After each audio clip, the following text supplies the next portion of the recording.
But now, crystalline, revelatory light fell on the untamed land with almost as much substance as rain, and all was clean and wild. On the treeless spine of a ridge, where the low grass that had grown during the short rainy season had already turned dry and brown, Travis sat upon a broad table of rock and took off his backpack. A 5-foot rattlesnake was sunning on another flat rock, 50 feet away. It raised its immense wedge-shaped head and studied him. As a boy, he had killed scores of rattlers. In these hills, he withdrew the gun from the backpack and rose from the rock. He took a couple of steps toward the snake. The rattler rose farther off the ground and stared intensely. Travis took another step, another, and assumed a shooter's stance, with both hands on the gun. The rattler began to coil.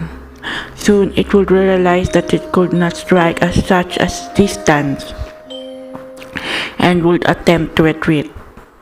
Although Travis was certain the shot was clear and easy, he was surprised to discover that he could not squeeze the trigger. He had come to these foothills not merely to attempt to recall a time when he had been glad to be alive, but also to kill snakes if he saw any.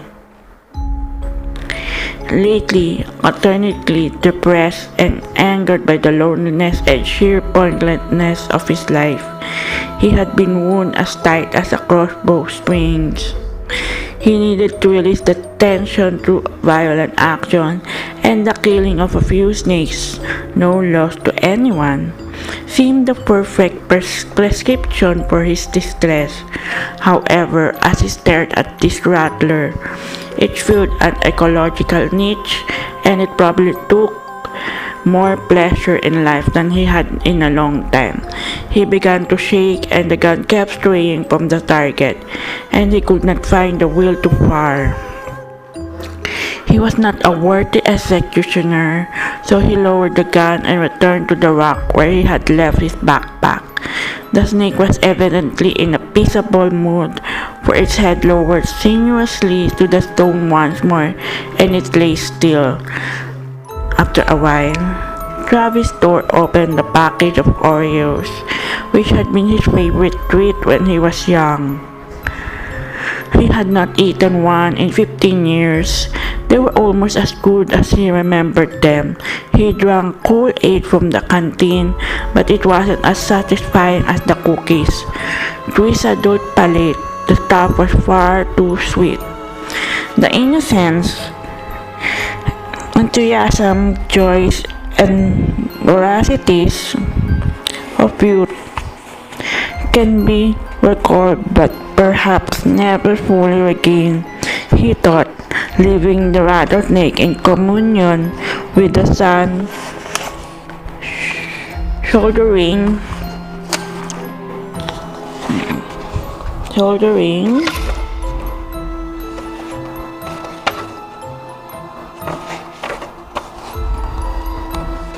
his backpack once more.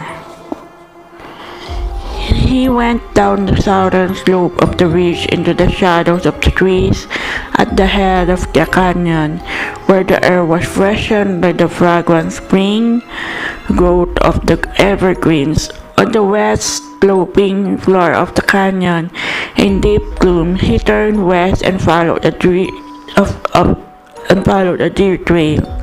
A few minutes later, passing between a pair of large California sycamores that bent together to form an archway, he came to a place where sunlight poured into a break in the forest.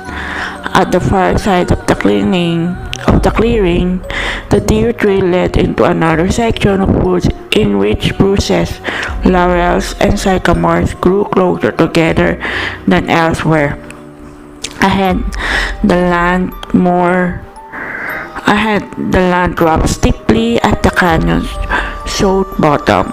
When he stood at the edge of the sunfall, with the toes of his boots in shadow, Looking down that slope path, he could see only 15 yards before a surprisingly seamless darkness fell across the trail. As Travis was about to step out of the sand and continue, a dog burst from the dry brush on his right and ran straight to him, panting and shuffling.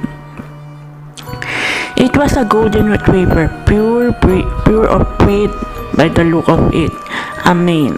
He figured it was a little more than a year old.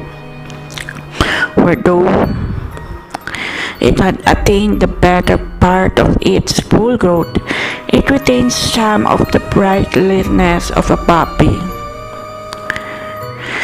Its thick coat was damp, dirty, tangled, snarled, full of burrs and broken bits of twigs and leaves.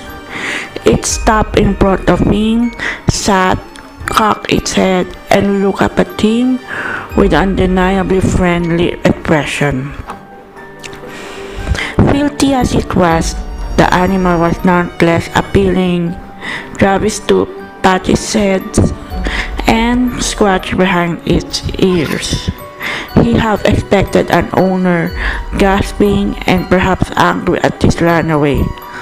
To follow the retriever out of the brush, nobody came. When he thought to check for a collar and license, he found none.